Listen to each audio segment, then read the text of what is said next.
মুক্তিযুদ্ধে সব হারানো দুই বোন রাহেলা ও সালেহার জীবনের আখ্যানে সাজানো হয়েছে নকশিকাঁথার জমিন। জয়া আহসান অভিনীত সিনেমাটি শুক্রবার মুক্তি পেয়েছে দেশের 3টি সিনেপ্লেক্সে তথা 6টি প্রেক্ষাগৃহে।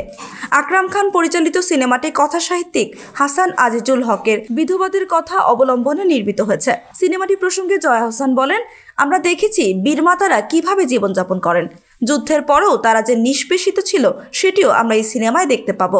সিনেমাটি আসলে তাদেরই কথা বলে। অভিনেত্রী আরও বলেন, ডিসেম্বরের শেষ সপ্তাহ বড়দিন সহ এখন একটা ছুটির আমেজ চলছে। এই সময়ে নকশিকাঁথার জমিন মুক্তি পাচ্ছে। এটা খুব ভালো হয়েছে। আশা করি দর্শক সিনেমাটি দেখতে আসবে এবং পছন্দ করবে। সিনেমায় দুই বোনের চরিত্রে জয়া আহসান ও ফারিহা শামস সেওতি অভিনয় করেছেন। দুই ভাইয়ের চরিত্রে অভিনয় করেছে ইরেশ জাকের ও রওনক হাসান। গুরুত্বপূর্ণ আরও দুই চরিত্রে আছেন দুই ভাই দিব্যজ্যোতি ও সৌম্যজ্যোতি। নির্মাতা আকরাম খান বলেন, একটা গ্রামের গল্পকে কাব্যিকভাবে এখানে তুলে আনা হয়েছে। যুদ্ধের সব হারানো দুই বোন কিভাবে যুদ্ধ পরবর্তী দেশটাকে দেখে, রাষ্ট্র বা সমাজ নিয়ে চিন্তা করে সেটাও দেখানো হয়েছে। দেশে মুক্তির আগেই নকশিকাঁথার জমিন ঘুরে এসেছে বিশ্বের বিভিন্ন উৎসব, বেশ কিছু পুরস্কারও পেয়েছে। তার মধ্যে বেঙ্গালুরু আন্তর্জাতিক চলচ্চিত্র উৎসবে এশিয়ান কম্পিটিশন বিভাগের পুরস্কারটি অন্যতম।